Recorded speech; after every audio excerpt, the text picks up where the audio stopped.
Hi all, my name is Jasmina Alagic and I'm an accounts manager for Erchonia EMEA. Thank you for joining Erchonia Lasers webinar with Dr. Eric Rees for an exclusive presentation, another great topic, Revitalize Your Mind, the art of nourishing your brain, beauty and mental health. So we will be very happy to assist you further at the end of the webinar, which for your reference will be recorded and sent out to all attendees. I would like to alert you for the question and answer box on the right-hand side of the screen, which you can use to type in your questions to Dr. Rees as we go. So we will be addressing those questions at the end, but please type them in as we go along. For those of you who don't know Dr. Rees, he is a doctor of chiropractic medicine and board-certified chiropractic neurologist at the Neural Connection in Minneapolis, USA. Dr. Rees believes the connection between neurological function and nutritional status is essential to understanding how to fully maximize brain function, which is why he takes a multifaceted approach to improving his patients' brain health and wellness. So without further ado, over to you, Dr. Rees. Thank you, Jasmina. Always a pleasure. And thank all of you for joining us on today's webinar. I would like to just do a really quick poll. Jasmina, I'll probably need your help with this. Okay. If everybody who's on this webinar could just type in where they're listening in from, but then also to like the type of clinic or the type of provider that they are. I'd love to learn, not only where you're at in the world, but I want to learn more about, are you in the aesthetics industry? Are you a orthopedic provider? Are you a neurologist, a medical doctor, chiropractor, physiotherapist? I'd like to learn a little bit more about that background. So Jasmina, I can't see the chat, but can you tell me what people type in so I can get a better idea of who we've got on there? Questions, I surely will tell you which question comes from which practitioner. So probably that's why easier for you to answer on that question. Lovely. Could I get everybody just to the chat right now to literally put in where they're calling in from and what type of doctor they are? I'm curious just to know the type of demographics that we actually have on this before we get started. Okay. And if you see somebody type in Jasmina, can you just call that out right away for me? Yeah, I've got chiropractor. I've got another chiropractor from the UK. We've got Luxembourg aesthetic dentistry. That's aesthetic clinic as well. Brilliant. We've got another chiropractor. So far, kind of a mixture of everything at the moment. Okay. Lovely. Well, this will be entertaining for all of us. I think what's really exciting about being in the profession of just literally helping people as providers, and whether you're a doctor, you are a different type of medical practitioner, is the fact that so many things are changing so quickly. And to keep up with all of this isn't easy. The latest estimates about how quickly evolving the medical system and the medical industry is moving is that the medical literature and the medical knowledge is doubling every 73 days. So just think about that for a second. Put that in perspective. Every 2.5 months, the knowledge and the literature out there in the medical world is doubling. The question for you as a provider is, how are you keeping up with that, right? More importantly, how are you implementing that information into your practice? Here's what I'm going to tell you is that in this day and age, it's not easy to do that. And this is why attending seminars, webinars, events, virtual meetings like this is so important, is that not only are we as speakers, especially within Erchonia, trying to bring this information to the forefront for you, but we're trying to keep up with it as well too. And what's exciting about all of that is the game is changing. The way that we treat people structurally, neurologically, nutritionally, aesthetically is moving so fast and so quick that if you don't stay aware and stay updated on this stuff, you will get left behind. Now, that doesn't necessarily mean that's a bad thing. There are things that will come and go, but here's what I'm going to tell you is that there's a lot of really interesting things happening in this space. And one of the things that I love talking about is getting people together to discuss neuroscience and how this impacts the aesthetic industry. and how this impacts cognitive neuroscience and mental health and addiction, and how this affects us with autoimmune conditions, and really tying all of this together to say what is at the basis of all of this. And at the end of the day, it's all about optimizing your ability for your brain and body to be at the highest functioning level possible because of your cells. We're talking about cellular functionality. So I have a question for everybody on here. What does the future of healthcare look like? Now, we can all hypothesize and think about what we think it should look like, but what do we think about emerging technologies like large language models, ChatGPT, Bard? Google just came out with a research paper this week talking about how their large language models can help synthesize provider data and information, provide follow-up notes, automate coding and billing, and synthesize information for patients to understand what doctors are actually writing into their notes. What does the future of healthcare look like? What should it look like? Regardless of the advances in technology and how many different aspects of software and things become implemented into our clinics and practices, at the end of the day, here's what I'm going to tell you, is that healthcare, regardless of what it's going to look like, will always have one thing in common. It's always going to be there for the patient. Humans will never leave this equation, ever, regardless of the amount of advancements we have in technology and large language models. I use ChatGPT every single day because I'm curious and I'm interested, and I'm always observing as how this can help me make better decisions, not only for my patients, but run my practice. How can I make more money? How can I help my family? How can I optimize maybe systems and processes that I'm doing manually in my clinic with my partner, but maybe we can automate some of these things. What I'm telling you is that the future is already here. And what's exciting about this space is that we have a say in what the future is going to look like. Now, here's what I'm going to tell you definitively without a doubt, is that doctors are not going to be replaced by AI. What AI is going to do is it's going to augment your ability to be effective in your office, in your practice, and with your patients. What's scary about this, though, is that we're in a dire state of dysfunction and disease. These global state statistics about general health should be startling for you. I mean, just to consider the fact that cardiovascular disease is still the world's leading cause of death. 1 in 3 people worldwide will die from some sort of influence regulating to the cardiovascular system. What's even more troubling about that is the fact that most cardiovascular diseases are preventable, and they're treatable, and they're curable, right? Outside of any true genetic mutations, any sort of, homozygous genetic patterns that are going to manifest epigenetically and phenotypically as well, what's scary is that cardiovascular disease is still something that's quite preventable. Global spending on GDP doubled between the years of 2000 and 2019. This is now almost 10% of the global GDP. That is billions and billions and billions of dollars that we're putting towards diseases that in some way, shape, or form in a lot of these situations have an ability to be treated. If we can help our patients understand, more importantly, how to get them to change their habits, their beliefs, and their characteristics throughout the day. 13% of the global population is now clinically obese, and 40% of them are overweight. By 2035, 50% of our global population will be obese. Now, that's not just overweight, that is clinically obese. What happens with that?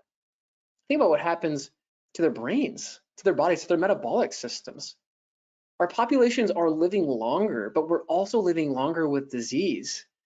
Fertility rates are declining in the United States. I mean, we still have massive problems with sudden infant death syndrome. I mean, these are things that were happening in like the 1800s and the 1900s. To think today in 2023, where we have all these advancements in technologies and diagnostics and genetic markers, that we're still suffering from these issues is troubling. More importantly, too, the brain health statistics out there are absolutely startling. 55 million people worldwide have dementia. And what's even more troubling is that by 2040, 139 million people are going to be struggling with dementia. Okay, that number is nearly going to double, nearly triple by 2040 in less than 17 years. What's scary about this is that in the 40s and 50s and 60s, dementia wasn't an issue. In the 40s, 50s, and 60s, obesity wasn't that big of an issue. What's changing? What's happening, right? Yes, it's our environment. Yes, it's the food we eat, but it's the lifestyle that we're living.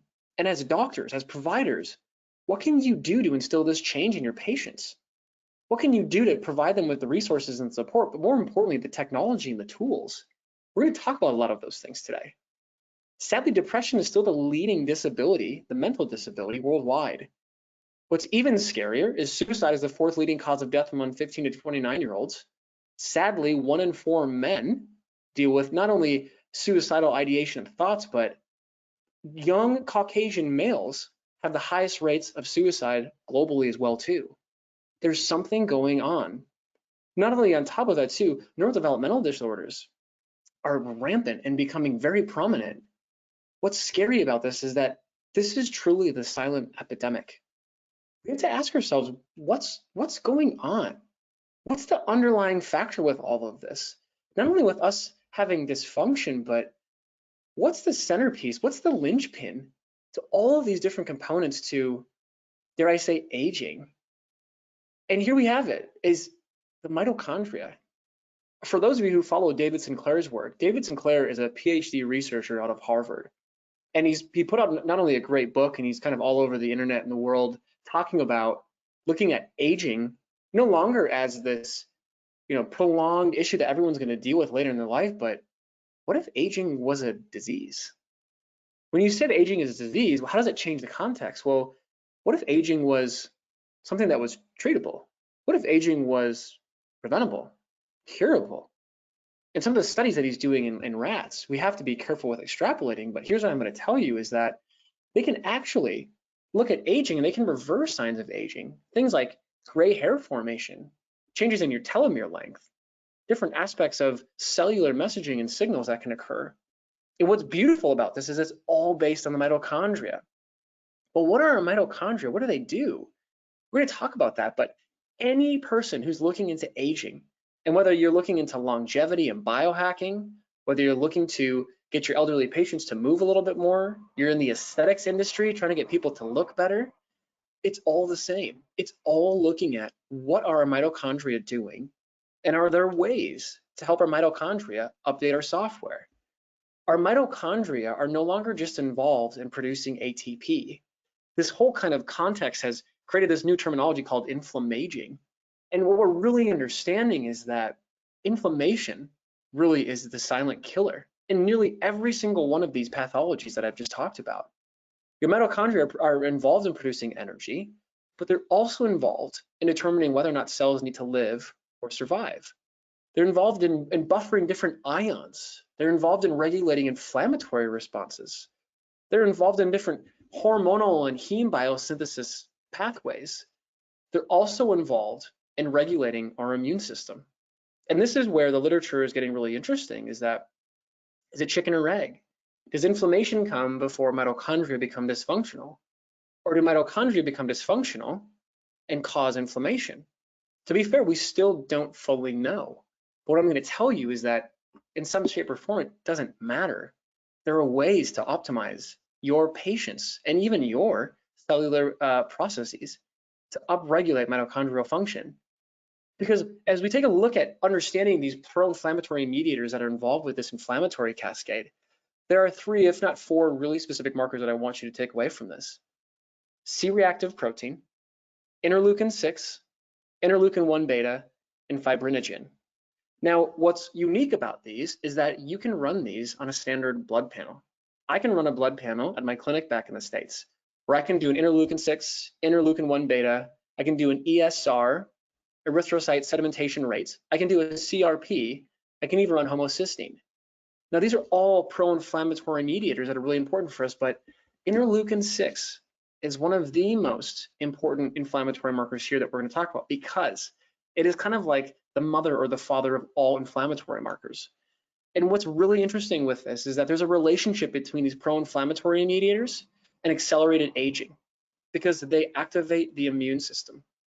Now, I'm not talking about activating the immune system like when you get a flu or a cold and you need to have an inflammatory response or an immune response based off that. What I'm talking about is this low-grade chronic inflammatory response that goes on and continues for days, weeks, months, years, decades, and sometimes throughout an even entire lifetime. This is one of the reasons why diabetes is so vast. More important too, why it's so bad for our brains and bodies is because blood sugar in our blood vessels is very reactive. Blood sugar in our blood vessels is essentially like a molecule sitting in a brand new furnished home and giving that molecule a massive sledgehammer to poke holes everywhere. That's what happens to the neurons when we have peripheral neuropathy with different diabetic conditions. It's also why Alzheimer's is being described as the new type 3 diabetes, is because those reactive blood molecules, those reactive blood sugars, punch holes in the neurons, especially in the outer neurons along our cortex, and we start losing neurological activity, not only neurological activity, but blood flow and oxygenation as well too. It all comes back to controlling inflammation in the immune system, and the mitochondria are heavily implicated with this. Your mitochondria are really interesting as well too, because they go through considerable changes throughout your lifetime. There's kind of two different ways that your mitochondria switch back and forth and help your cells optimize your homeostatic and your intracellular mechanisms. There's two different processes. One's called fission and one's called fusion. Now, fission is essentially like the phase where the mitochondria go through, where they go through like this process called autophagy or mitophagy. And what that essentially allows is it allows old cells to be not only replaced, but broken down. And you can recycle different aspects of these cells of the mitochondria to have another cell be able to utilize those and upregulate its activity. This is really important for cells like senescent cells or the zombie cells in our nervous system. These cells are essentially like the construction cones that sit in the middle of the street. They become vulnerabilities. They slow everything down. And you're only as strong as your weakest link. These senescent cells slow down our cellular and our metabolic capacity. And so what happens during autophagy and mitophagy is that these senescent cells get chewed up. And that's a beautiful thing. What's amazing is that elevated autophagy activity has been shown to be upregulated in individuals who are centenarians, who are living into their 90s, getting into the early 100 stages. What's interesting with this as well is that defective mitophagy, so defective mechanisms of breaking down your mitochondria, are associated with sarcopenia, the breakdown of muscle tissue, which happens as we age later in life. Now, contrast that with fusion, which is where mitochondria literally become connected. They acquire and damage genetic materials, they maintain functionality, they recycle essential proteins. It's essentially like saying to your partner, saying, hey, let's join forces. Let's do the best we can for the cells to support ourselves. David Sinclair's work is coming back to this to say, how do we actually help mitochondria become upregulated? For those of you who are familiar with the functional medicine and the biohacking communities, everyone's talking about NAD+. NAD+ is a precursor to vitamin B3. And what this precursor does is there are a couple of steps in the way. You have NR and NMN as precursors to upregulate NAD+. NAD+ is a precursor to helping go into the mitochondria to upregulate energy production, to allow different things like mTOR, sirtuin pathways, AMPK, all these intracellular mechanisms to maintain the homeostasis of the mitochondria.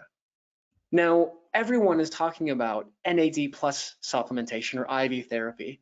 Everyone's talking about doing ozone therapy, cold plunge therapy, using sauna therapies, and while there's good evidence for those, what if I told you that there was a non-invasive way to upregulate cellular activity, specifically in the mitochondria, that has no downtime, it's pain-free, it's effective, and it can also upregulate mitochondrial functionality?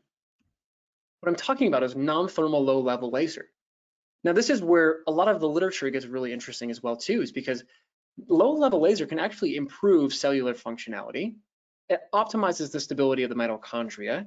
It can down-regulate inflammatory properties, specifically C-reactive protein, interleukin-6 and interleukin-1 beta, and it can upregulate things like collagen production. Now, what's beautiful about this is that non-thermal low-level laser is classified underneath a specific category of light therapy, right? So low-level laser therapy is different than LED therapy or low light therapy, because low-level laser therapy is concentrated light. It's providing billions and billions of photons of energy into the cells. Now, these photons are absorbed by the cells. They're absorbed by specific areas of the mitochondria as well, too. And what they do is they upregulate mitochondrial production and ATP production. Specifically, what we're talking about is we're talking about the upregulation of an enzyme called cytochrome C oxidase. Now, this is the electron transport chain. This is the fourth complex in the electron transport chain. So going back to our biochemistry days, the electron transport chain is that chain where we go NADH, right? And we take off that hydrogen molecule. And at some point, that proton pump starts to upregulate the production of ATP with that electrochemical gradient that we have. Now, this rate-limiting enzyme is really powerful because what it does is it'll help your cells produce more ATP. Your mitochondria are the powerhouse, the cellular powerhouse that are the master controllers of all of these functions. But what's really important with this is that they once again regulate inflammation and your innate immune responses. Low-level laser therapy can dampen inflammatory responses and upregulate mitochondrial functionality. But that's not it. These non-thermal low-level lasers can do so much more. And this is the mechanism, right? So you have all of these photons going in specifically in this lower threshold, these lower wavelengths.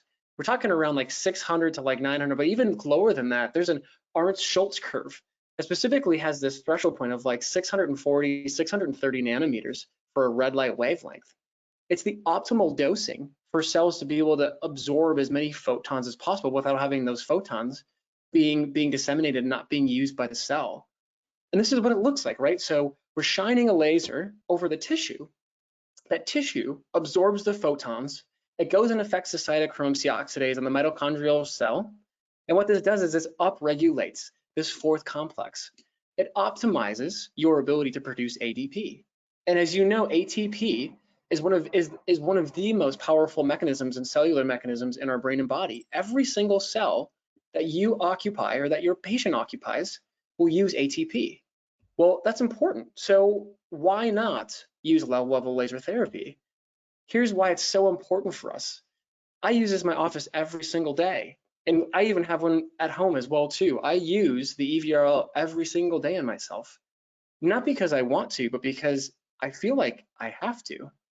I've played ice hockey and football, soccer for those in the States. Unfortunately, I had to say that because I've played sports my entire life. I've played contact sports my entire life. I was a patient first and became a doctor second, and now an educator third, because I know what it's like to have my bell rung. I saw my grandfather pass away from Alzheimer's and dementia. That was one of the hardest things for me. And working with those types of populations and those patients gives me hope that there's an opportunity for us to be able to prevent, if not treat, and potentially even reverse some of these aging signs with neurodegeneration. Low-level laser therapy has a promising future in that. We're going to talk about that in a little bit. But what's beautiful about non-thermal low-level laser are all of these points. Not only is it non-invasive, has no downtime, and it doesn't cause pain, but it has pain-relieving properties. It can upregulate mitochondrial function. It can improve blood flow. It can decrease swelling. It has anti-inflammatory properties. It can boost your immune system, all through some of those same mechanisms that we just talked about. Yes, it's neuroprotective. It can also optimize stress responses in the brain. The list goes on and on. And here's what's exciting about this too, is that this chart and this list keeps getting longer and longer and longer and longer. I'm actually using non-thermal low-level laser over my head and my neck, but I'm actually using it inside my nose. Now, that might sound really weird on the outset. Why would I be using non-thermal low-level laser on my nose? It's because your olfactory nerve is a highway straight into the back of the brain. For those of you who are familiar with neuroscience and neurophysiology, your olfactory nerve is the only cranial nerve or the only peripheral nerve that isn't directly gated by the thalamus. So the thalamus is this massive filter in your brain that selectively chooses things that should go in and out of the brain to go upstairs to the cortex. What's powerful about smells, and all of you have experienced this on this call, you spray a little cologne, right? And you smell yourself and you're like, oh, I smell pretty good. What's amazing about that nerve though, is over time, there's secondary and tertiary feedback loops that do regulate smells. And that's why you can spray yourself and you can smell it, And all of a sudden, like maybe 5, 10, 15 minutes later, you're like, oh, I don't think I really smell anymore. Then your spouse can come over and be like, oh, you smell really good. The olfactory nerve is one of 2 areas in the adult brain that has the capability for neurogenesis, which means the production of new neurons. What's even more important with that is there's a reason that a lot of medications and medicines are administered intranasally.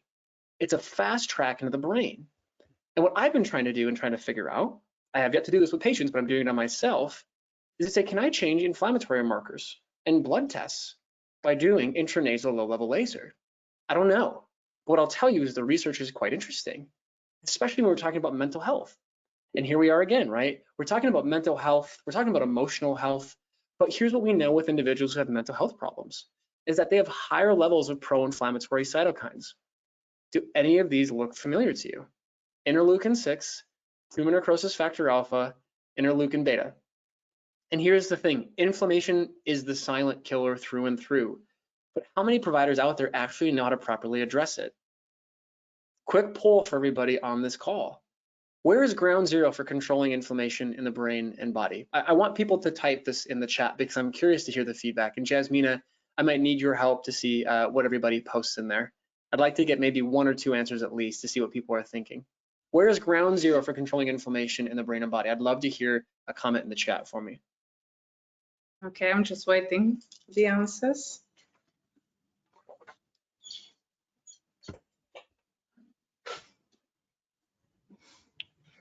Anyone? I've got a gut.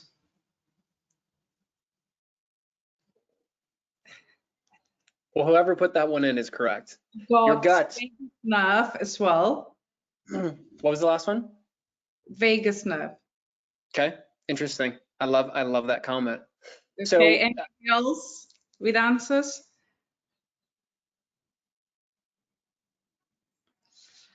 good No. enough. Here's what I'll say is they're both right? And as we start talking about this, this is why not only is your gut foundational for your overall health, but what I'm going to say is that there's a massive 2-way street between the gut and the brain and the brain and the gut. And as we're starting to look at the research coming out about not only low-level laser therapy, but how changing the gut microbiome and optimizing, upregulating your gut microbiome can have massive consequences for the brain as well. Now, what's amazing about low-level laser therapy is that it's non-invasive, it's therapeutic, it's pain-free, there's no downtime, and it's literally as easy as shining, the light on a piece of tissue. But it's also promising for so many other aspects of our neurophysiology. And once again, what is the underlying factor with a lot of these different conditions we're talking about? It's inflammation. It's the heavy activation of your immune system, and not in a good way, in a chronic way that tilts you into this Th1, Th2 complex where now the fulcrum of the spectrum is moved, where now you have an autoimmune condition where your body is attacking your own tissues because it can't recognize whether your thyroid is a good guy or a bad guy. That's called Hashimoto's thyroiditis, right? A majority of people and patients who come in with hypothyroid issues have Hashimoto's thyroiditis. What do we do in the medical establishment community for Hashimoto's thyroiditis? We give them thyroid medication, right? But is that actually addressing the underlying problem? No, because what happens over time? They need more thyroid medication. They need more thyroid medication until the thyroid goes kaput, and we need to do a thyroidectomy. And now they're on T3 or Synthroid for the rest of their life. But here's the problem, is that the underlying foundational issue was never addressed.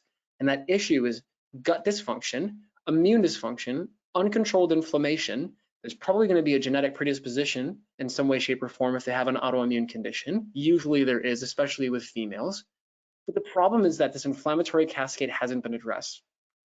Now, what I love about this previous response is that somebody had mentioned the vagus nerve. There's a reason why we're talking about the vagus nerve and inflammation.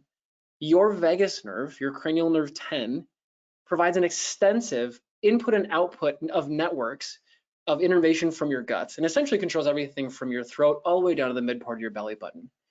80% of this nerve takes information from the periphery and takes it upstairs into the brain. 20% of it sends information back out. But here's what's really cool about this, is that there are several known anti-inflammatory mechanisms responsible for controlling inflammation in the brain and body via the vagus nerve. Now, they're currently doing research on the vagus nerve right now, or there have been studies that have been published on this, talking about vagal nerve stimulation being used to investigate and treat rheumatoid arthritis, which is a well-known autoimmune condition, being used to treat depression, anxiety, PTSD, gastroparesis, migraines, cluster headaches, concussions, brain injuries, and even seizures. And I'm not just talking about, the vagal nerve stimulators that are being implanted in the neck. What I'm talking about is these local handheld vagal nerve stimulators. What I'm talking about are vagal nerve stimulators, aka non-thermal low-level lasers that are being used straight over the neck, right where the vagus nerve comes and wraps around the carotid artery, to actually show changes in the brain, not only in blood flow, but in EEG mechanisms. This was a great study done by Calixto Machado in Cuba. And what they essentially did was they used an EVRL, so an Erchonia violet and red laser. And what they did is they shined it over the neck of these patients. They didn't go over the head directly, they shined it over the neck. And here are the changes from the beginning to the end following those. It's quite notable and quite different. They used non-thermal low-level laser applied for 10 minutes over the left side of the neck. And what they found were that these conditions were not only improved, but they saw increases not only in neurological activity, but blood flow. Once again, a non-invasive, pain-free, no downtime kind of mechanism to be able to optimize and upregulate blood flow. How many of you can optimize vagal tone that quickly? It's not easy. Now, if you're using breathing and belly breathing and different types of mechanisms like that, you can do it as well. But how many patients struggle just doing at-home exercises and therapies? I still struggle with that. More importantly, too, how many patients struggle with some sort of underlying metabolic condition like obesity? We talked about obesity, the obesity rates by the time it's going to be 2050. Obesity has tripled worldwide since 1975. In 2023, more than 1 billion people are obese. And the saddest part about this is it's not just adults anymore. It's children. It's children who have no idea why they're obese, outside of the fact that the foods that they're being given, maybe there's some genetic predisposition, but also the social norms that we're establishing as well too. Our environments, our foods, the way we live, our life is changing. And what's sad about this is that most of the people who are obese and overweight live in countries where they don't have access to not only services, but they don't have access to education. And this is where I think that we're really failing our societies, our communities, is that we're not educating people as much as we should. Right? Doctor comes from the Latin root meaning docere, which means to teach. How many doctors out there are actually teaching patients how to live better, how to eat better, how to sleep better, how to move better? We're not empowering our patients as well as we could. Maybe some of you on this call are some of the leaders in that space. But what's sad is that this is the #1 reason for chronic inflammation in the brain and body. Keep in mind that obesity is preventable. This is not a genetic issue. This is not a purely genetic play like familial hypercholesterolemia or trisomy 21 or some sort of other conditions that are going to be coming in, setting in later in life. This is a true phenotypic epigenetic outcome that we are having as a society. And what's sad about this too is that we know that obesity isn't just about aesthetics. It's not just about having people carry excessive weight. We know what blood sugar does inside these blood vessels. We also know that when there's high levels of blood sugars in the blood vessels, there's also accompanying inflammatory responses. Now, this is one of the reasons why David Sinclair and his work at Harvard is so important, is that it's not just about looking at nicotinamide riboside and NMN and NAD plus levels. It's also looking into what happens when people start fasting. So for those of you who aren't familiar with the research about fasting, intermittent fasting is essentially just a type of lifestyle change or behavior that people undergo when they're intentionally choosing when to eat and when not to eat. Interestingly enough, every one of you on this call intermittent fasts at night when you go to bed at night. You don't eat for 8 hours or 6 hours or however long you're sleeping. But what we know about fasting is that fasting allows your brain and body to heal. It allows your brain to take out the day's trash from broken down proteins and different cellular metabolites that you've used throughout the day. Fasting allows your gut to repair. And now you have these, the gut epithelium that comes back to be strong and really tight, no longer being open and leaky and allowing different food metabolites, bugs, bacteria, viruses to get into your bloodstream to wreak havoc and mount an immune response. And what's beautiful about this too is that it's not just the aesthetics industry that's going to benefit from understanding how we improve obesity. People want to look good, but they also want to feel good too. And what's amazing about utilizing different technologies like low-level laser therapy is that they can have both. Jasmina has some great case studies about aesthetic clinics that have patients that have come in and used Erchonia's technology, specifically with the Emerald, where these patients are coming in and they're losing weight, but now maybe they're sleeping better. Maybe they're having their thoughts back. Maybe now their sex drive has changed. Maybe now their energy levels have improved to now where they want to go out and exercise and do things. What's powerful about this is that these laser mechanisms not only help improve inflammatory responses and optimize blood flow and dampen inflammation and take away pain, but they can actually help patients lose weight. This was a great study that was done. This was published back in 2015, where they did a 30 to 40 BMI study looking into reducing hip, waist, and upper abdomen circumference with individuals who are clinically obese.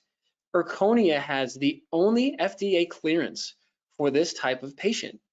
And the study was performed in patients, they had no changes in their diet, no changes in their exercise. 73% of the patients that were implemented in this study lost around 6 inches of waist circumference. Now, you might be asking yourself, well, how is this possible? This is the exact mechanism that it underwent. This is a fat cell that you're seeing in that video. What they found is that the fat cell, underneath this continuous wave of non-thermal low-level laser through the Emerald laser, what they found is that these fat cells actually open up a transitory pore where these fat cells start leaking out fat fluids, these free fatty acids, into the bloodstream.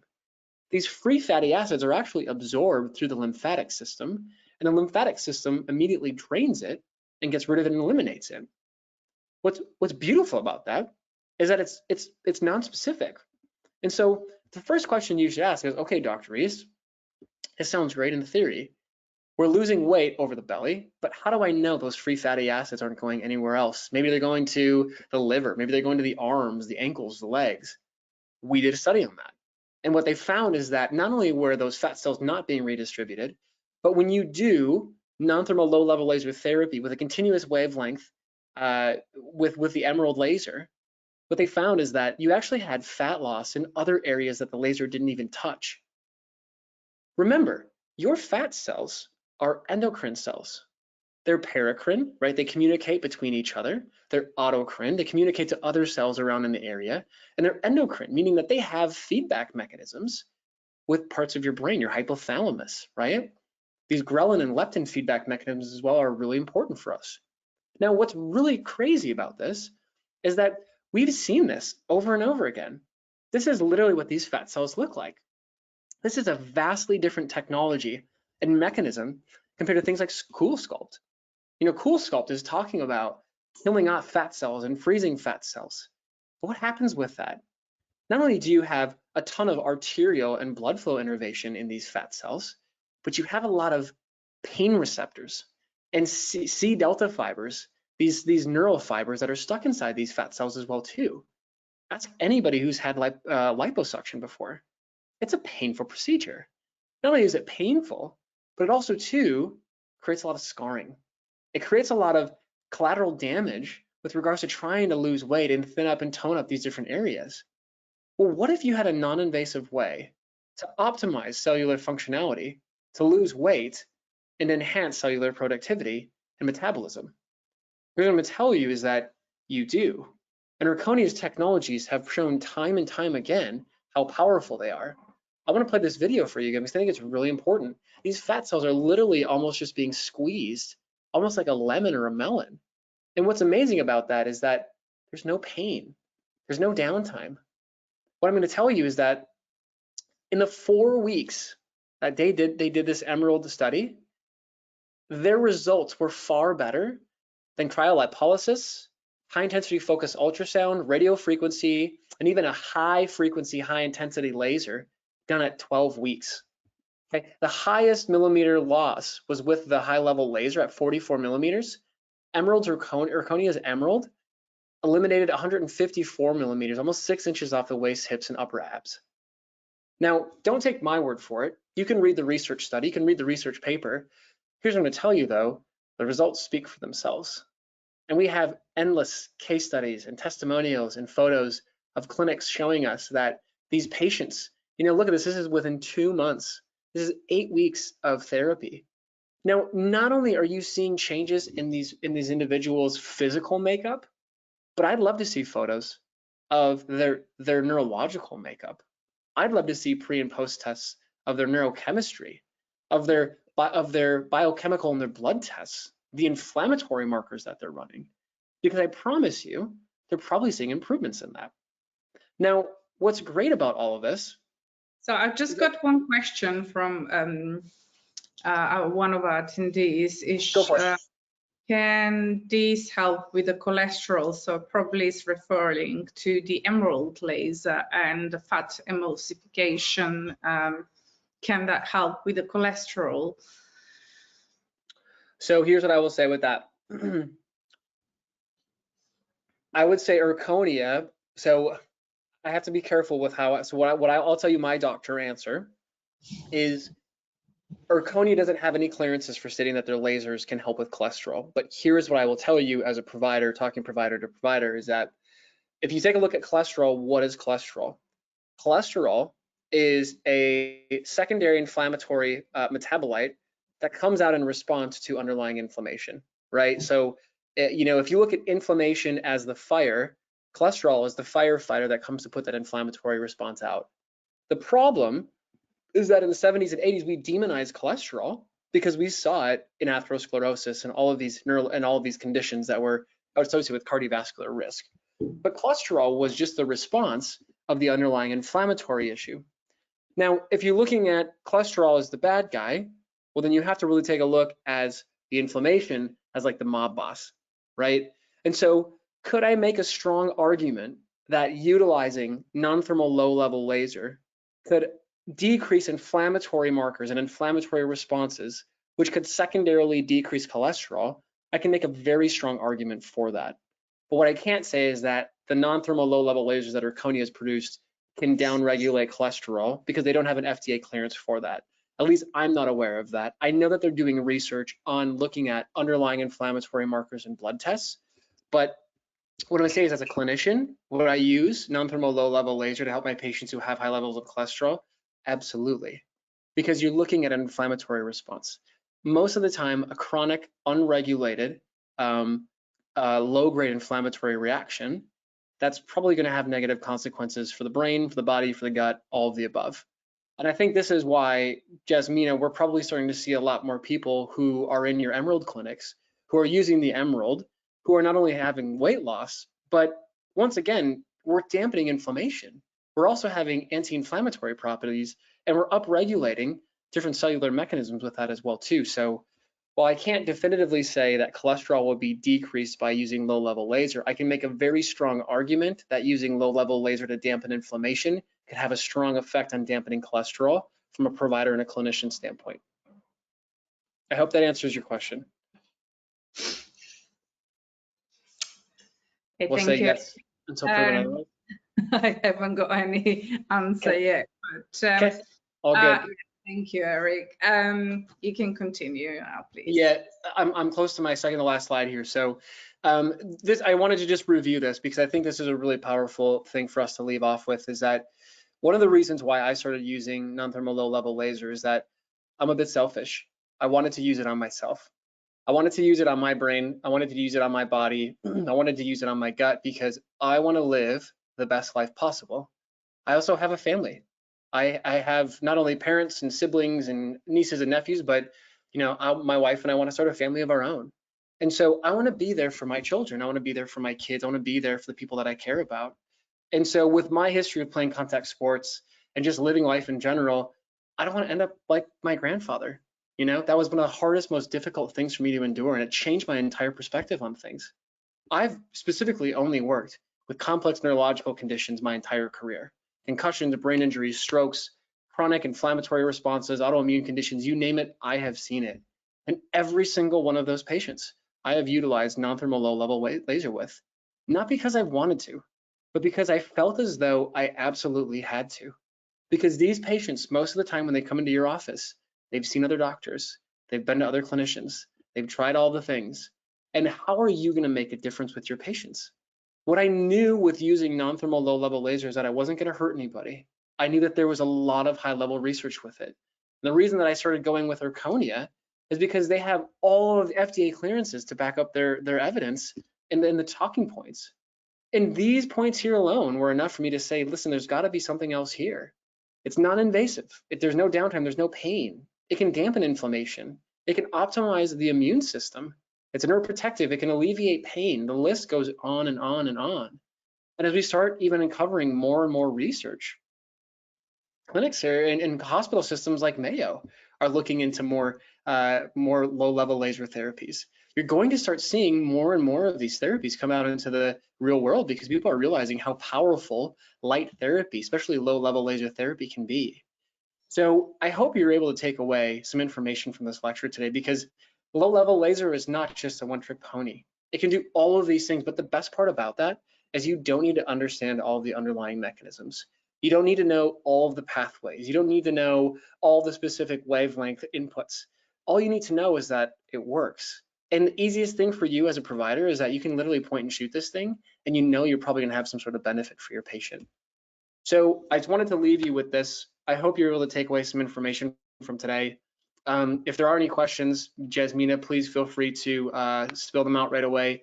Otherwise, what I wanted to let people know is that if they have any questions or comments, I'm always open for feedback. I'm a big nerd in this space. I love talking about this stuff. I love using it with patients. I love using it on myself, trying to figure out what works for me. More importantly too, I truly believe that some of the best modalities have yet to be created. And I really believe that the future of medicine is going to be in utilizing advancing technologies like low-level laser therapy to help patients improve their quality of life.